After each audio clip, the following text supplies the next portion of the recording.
শুরু হয়ে গেছে ত্রয়োদশ জাতীয় সংসদ নির্বাচন ও গণভোট, যার অপেক্ষায় ছিল পুরো বাংলাদেশ। যে বাংলাদেশে এই মুহূর্তে নজর পুরো বিশ্বের ত্রয়োদশ জাতীয় সংসদ নির্বাচনে কিন্তু এই মুহূর্তে আমরা একটি কেন্দ্রতে রয়েছি, যেটি সিলেট মহানগরীর একটি কেন্দ্র, সিলেট 1 আসনে একটি কেন্দ্র, 109 নম্বর কেন্দ্র। এই কেন্দ্রতে আমরা দেখছি যে ঠিক 7:30-এই কিন্তু ভোটাররা কেন্দ্রে প্রবেশ করেছেন এবং ভোটারদের দীর্ঘ লাইন, একেবারেই বলা যায় উৎসব মুখর পরিবেশই আসলে ভোট দিতে ভোটাররা এসেছেন। ভোট গ্রহণ ইতিমধ্যেই চলছে এবং ভোটাররা বলছেন দীর্ঘদিন পরে তারা এভাবে লাইন ধরে ভোট দিচ্ছেন।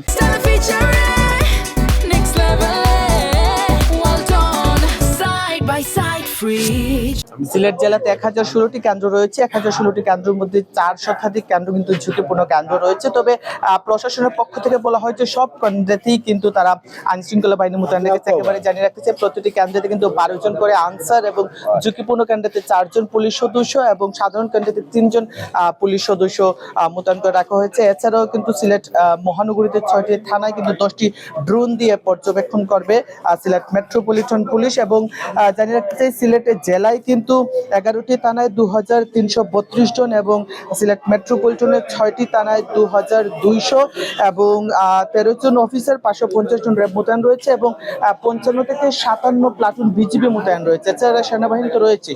সবকিছু মিলিয়ে আসলে প্রশাসন সুন্দর সুশৃঙ্খল একটি ভোট দিতে সব ধরনের নিরাপত্তা তারা কিন্তু নিয়ে রেখেছেন এবং সব ধরনের প্রস্তুতি শেষে কিন্তু ভোট গ্রহণ শুরু হয়েছে এবং ভোটাররা বলছেন দীর্ঘদিন পর তারা এভাবে লাইন ধরে ভোট দিচ্ছেন, যেটি তারা একটি ঐতিহাসিক মুহূর্তের সাক্ষী হচ্ছেন।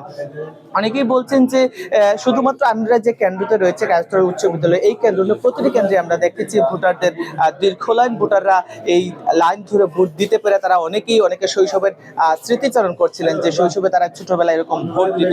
তো সবকিছু মিলিয়ে সিলেটে যে ভোট গ্রহণ চলছে সেই ভোট গ্রহণের চিত্র আসলে দেখানোর চেষ্টা করছিলাম এবং ভোটারদের উপস্থিতি জানানোর চেষ্টা করছিলাম।